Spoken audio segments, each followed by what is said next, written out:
Just across the border, a refuge for Mexico's beleaguered human rights activists. The tranquil American city of El Paso faces down Mexico's most violent, Ciudad Juarez, and those at risk are coming here for protection. Saúl Reyes Salazar and his family have paid a heavy price for their activism.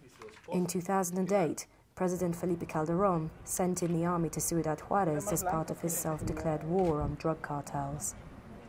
Saúl's family rose up in protest, denouncing abductions and murders they blamed on members of the military. Specifically, we were threatened because we wouldn't shut up. I think the government was the party most interested in shutting us up. Since then, 6 family members have been murdered. Saúl and his family and children were recently granted asylum in the United States. His lawyer, Carlos Spector, has worked to secure similar status for a few other threatened activists.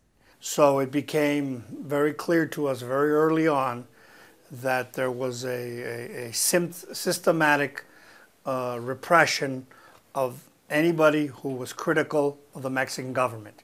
Some 21 human rights defenders have been killed in the state of Chihuahua since 2008.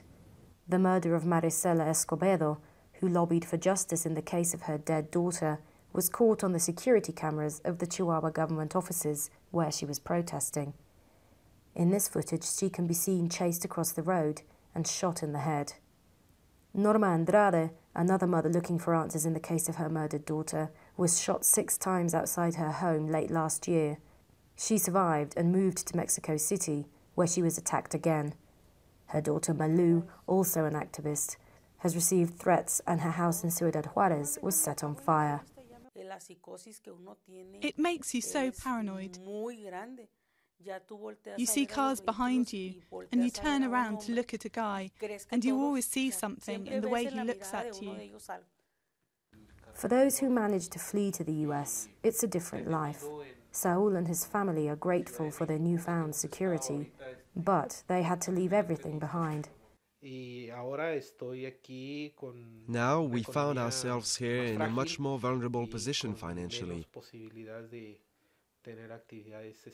with fewer options for social activism. And yes, I miss Mexico, and I think the dream of everyone in exile is to be able to return to their country one day. If you can silence human rights activists, then you silence everyone else. Because it's the human rights activists as institutions, as non-governmental actors, that have the trust of the people. Spector will continue to speak up for Mexico's activists from here in El Paso, among some of the few voices left fighting to fill the silence.